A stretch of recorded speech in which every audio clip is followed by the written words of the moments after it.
Hey, this is Devin Townsend, and you are watching Guitar Mania, and this is my best radio voice. Yeah! Good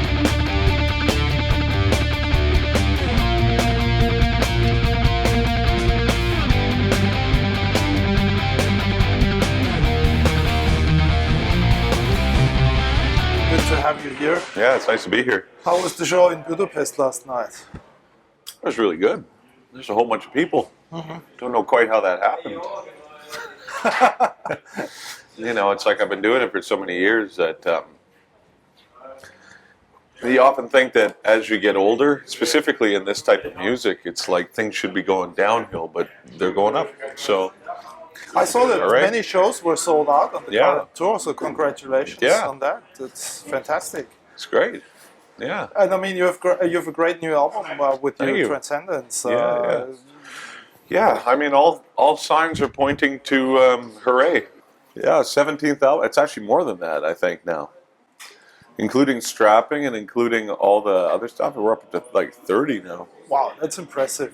And Or depressing, I can't quite figure it out. why depressing? Because I think a lot of my need to work so much in the past was based on like avoiding having to think about things. But, I'm thinking about it now, so better late than never. Judging from the chart positions, Transcendence seems to be one of the most successful album releases ever. Yeah, yeah. I think I can attribute a lot of that to the fact that I had help. I was still able to write and have the vision as per usual, but I have a really good team, management, band, crew, label, mixing engineers, and this time I asked them, like, well, what do you think? What do you think of this song? What do you think of this song? What do you think of... And I was, to my surprise, there were some of them were like, people were like, don't know about that song. I was like, oh, really? I thought it was a good song. And so I came together and we wrote a bunch of stuff, and I got to refine it with other people's opinions being a big part of it. And that ended up, I think, you need to have some editing. And you worked with Adam Getgood just to produce the record. Yeah. Well, he mixed it and engineered it. I still ended up producing it, much to his chagrin because he had to mix the shit. But yeah, I think a big part of why it turned out as well as it did was Nolly, like in his engineering and everything. He's brilliant, right? Why Transcendence? Because I think the whole concept is to grow. I think you have to acknowledge and isolate the parts of your personality that are causing you problems. And I think perhaps the need for control that I've had for so many years was starting to backfire. It's like if you want to control everything in a fundamentally chaotic environment, eventually it's just going to blow up in your face. And so letting it go has been a big part of my trip recently. And that includes including other people into the process or any number of things. And I think that the idea of transcendence is, the typical sort of spiritual thing with it is maybe not exactly what I meant. But I think even in regards to spirituality or religion or death or any of these things, you don't have any control over anything, really. You only have control over how you react to things. So I think transcendence in that sense is almost like you got to get over yourself, right? And so it's a first step. Can you tell us a bit about how you went to about the songwriting process? Because you mentioned there were the band members more involved than in previous records. Yeah. How did you go about that? What I would do is I would write very comprehensive demos and make with all the parts. And then I didn't spend a lot of time on the parts. The basic idea. So you can tell if it's a song that we want to pursue. And then I just send it to everybody and just solicit, say, which of these songs, who likes what? Some songs, one person be like, I really like this. Other person, I'm not feeling this one. And then when I finally got 10 songs that everybody was like, these are all cool songs, then we got together and in the past, I would show everybody the parts. I'd be like, your part goes like this, snare goes like this, bass goes like this, you know. But this time, as opposed to that, I said, what I'm trying to achieve with the effect of this song is this. And I've never done that before because I always thought it was obvious.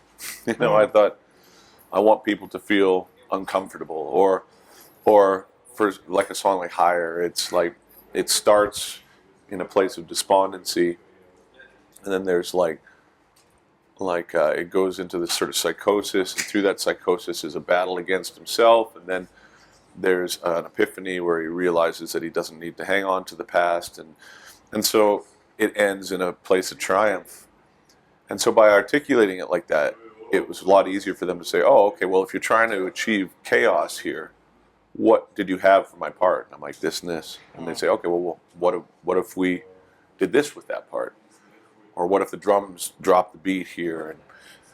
Or, for example, in Stormbending, I had the part that now Dave does the solo on. Dig it, dig it, dig it, dig it. And in the beginning, I was like, it's in my head, it was like, it needs to be a solo. And it needs to have these notes. But what I've done, I mean, I don't have the patience or the desire to make it better than it is, but it needs to be better. So Dave and Mike, can you take this and make it cooler?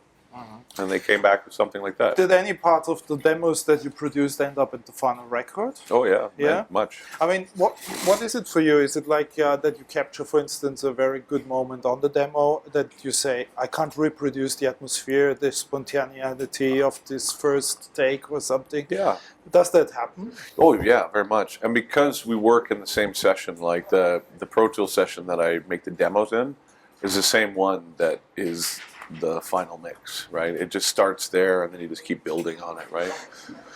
But I mean, at the same time, I mean, you've got to, within a situation like a recording studio, where in order for it to be cost effective and in order for it to be efficient in terms of everybody's time and energy, you have to have it mapped out so accurately, or else you waste time, right? So within that, learning how to improvise in that environment is something that I'm proud to say I've learned over the past however many years, where I can be going on a very structured thing and then have an idea and then quickly modify my arrangement. How do you go about learning to improvise? Well, I think a lot of it has to do with having an efficient workspace and eliminating options. Because a lot of times you'll go into a studio, for example, and you'll have an idea. Oh, I think that this guitar should sound like a clock. There's a abstract example. Okay, what's a clock sound like? Tick tock, tick tock, tick tock. All right, so in my mind, I'm like, okay, well, you need a ping pong delay. Tick tock, tick tock, tick tock. Hit one note, tick tock, tick tock, tick tock. So if I said to the engineer, give me a ping pong delay, and he hits the delay plugins, and it goes, and there's 400 delays. It's a waste of fucking time as far as I'm concerned. So for me to improvise efficiently, I have very few options. I have one delay when I open it. That's a comprehensive delay that I can establish any number of things based on. I have one chorus. I have two distortions. You know what I mean? It's like I don't want the options because I think it's very easy and very tempting to get lost in that. And so, therefore, if I have an idea that deviates from the original arrangement, it's easy enough for me to quickly make a decision as to whether or not I can pursue it based on the fact that my studio's set up, I've got one guitar, I've got one microphone, I've got one preamp, I've got a small amount of effects. I can try it and I can know relatively quickly if it's worth pursuing. I mean, you're also a prolific producer, and do you have any methods, tips on how to create the magic atmosphere to capture the decisive moment on tape? Yeah. Well, there's tons. I just started. This is not a cop-out, by the way, but it's the truth. I just started an online college creative academy thing where that's what I discuss, and the patches and the methods and the preamps and all that sort of thing. I think for the sake of a conversation here, it's Sonically, it's about shelving. It's about finding where each instrument lives, where its fundamental information exists in a frequency range, and then eliminating the rest. So if you have, for example, cymbals, they're a high frequency instrument. But within any good microphone, there's going to be a ton of low frequency information in that source sound that you may not hear when you listen to it, and it actually may be gratifying when you hear it. But those low frequencies will get in the way of the instruments who predominantly live in that frequency: bass, kick drum, low synthesizers. You know what I mean? And so shelving is a very important way to get clarity when you have very dense mixes, where you find where each thing wants to live and you carve out a sonic place for them. And I think in terms of other things, I don't tend to have like a sound that has a bunch of effects on it. What I'll do is I'll layer sounds. So with my guitar, for example, I'll record a dry guitar, but over top of that, I record a separate effect guitar. And that gives me control over the relative levels between both. And ultimately in the mix, it'll sound like one thing, but it's not, you're not committing to like, and getting it right out of the gate. It's about layering it. I had an idea at one point. I wanted to get this, in my mind, I was like, I want to hear a massive bell, but it's distorted. So I took a bell, I distorted it, but because it didn't have the percussive cut, I added to that another bell that was dry. And then underneath that, I added a reverb one. And then by the end of it, it's a single sound that is comprised of a bunch of things. And within that, you find your frequency range and your cuts and all that. A lot of it's trial and error. You know, I've been doing it for fucking 30 years, and there's a whole litany of bad sounding records that I've made that are now starting to sound better. Devin, you're such an accomplished player, and I think in 1998, if I remember correctly, you even published a tutorial DVD or something about So bad. playing the guitar. Yeah. Do you have any plans of doing something like that in the future? My life is very busy right now. We have immense amounts of touring coming up. I've got 3 or 4 projects on the go. I've got many people that I'm trying to make sure are taken care of in terms of personal and private life, and that's a full-time job at this point. And to be perfectly honest, the more I become sort of at peace with myself, as cheesy as it sounds, because it's not that, but I can't think of a better term, the less I feel the need to like write about it. So I'm in a very good place right now where I don't have a lot of music in my head. I guess I could, but I'm enjoying not. So, you know, the prolific nature of what I do puts me in a position of, do I really want to make a DVD right now? You know? Talking about wanting to do something, is there something like that you want still to accomplish as a guitar player, as a musician? I want to play bass.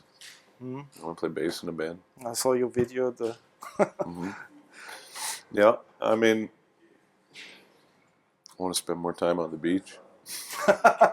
But you're not going like, today I'm just practicing again scales or something. That's It's been not many years since I've practiced scales. anymore. For vocals, I practice. But I mean, the thing is with guitar has always been a means to an end for me. It was never like, I'm not a natural guitar player. I'm not like Van Halen or Jeff Beck or any of these guys that the guitar is an extension of their body. You know what I mean?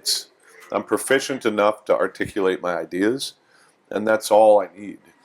And I've got no real personal investment in being better than anybody, or it's just like I can say what I need to say, right? And so if I need to say it differently than that, I mean, maybe I'll practice then, or I'll find another instrument to do it. But a lot of times I'll just get somebody else to play it because, you know, it's like I don't need to be a guitar hero. Did you spend a lot of time practicing the guitar when you Tons. first started? Tons, years. limitless amounts of time. My whole teen years, nothing but guitar. All the shrapnel stuff, all the Steve Vais and Joe Satriani's and Ingram. I mean, that was my world, man. Really? Yeah. And then I joined Steve Vai's band, I know. Yeah. and I was like, oh, I can't do that. Fuck it. I'll play riffs. Did he influence you Of course, yeah, in almost every way. Really? Oh, yeah. On the guitar, or in general as well? Yeah. In both positive and negative ways, you know. It's like you learn what you want to do by seeing it happen. You also learn what, in some cases, what you don't want to do by seeing it happen. If you want to make it in the music business, what would be your one piece of advice? Same thing I tell everybody when they ask me that question, and it's like you need to learn how to fail efficiently. What does that mean? It means that anybody who's had success has failed over and over and over again. And the thing that defines success is not your proficiency at an instrument, not how talented, not how smart, not how good looking you are. It's your ability to persevere through things that others won't. That's a good piece of advice, but coming from someone who is really gifted and talented, I mean... But you can argue as well that the gifts and talents that I have were a predisposition to something that was honed by experience, right? So it's like a lot of what I've learned has been the reason why I can make good sounding records now is because I made a bunch of shitty sounding records. And either my ego or whatever, I was like, I can't do that again. I gotta keep going. And it's like after you do something that's a failure, specifically a public failure, and you know, man, I have failed a lot publicly. And it's like, and when I am in those situations, a lot of times my first thought is like, I don't want to do this anymore. You know, you know, you make a record that doesn't sell. You do something that offends somebody that you care about. You know, you hurt somebody's feelings. You play a show where you're not in sync with the audience, and you end up saying something offensive. And then you come on stage and you're just like, I fucking hate this. I can't do this. But it's about learning how to like forgive yourself for those moments. And those are just examples that pertain to me at this point in my career. But after you've done something, for example, say you have released a demo that no one listened to. You know, you went to all the shows and you handed out all the sticks and shirts and spent all the sorts of money, and your wife's going, get back to work here, we're running out of money. And you know, your dad says, I told you, you're always a piece of shit, or whatever it is, right? It's like learning how to make decisions for yourself in light of those moments are very practical examples of learning how to fail efficiently. Because if you don't, whatever you have to say, and everybody's unique, it's not like maybe I have a proclivity, but it doesn't mean that I'm like better than anybody else, right? But by learning to efficiently put these things aside and then continue towards whatever goal it is that's important to you is the only way you're going to be successful. Because other than that, man, smallest bump in the road is going to derail you, and then you might as well do something else.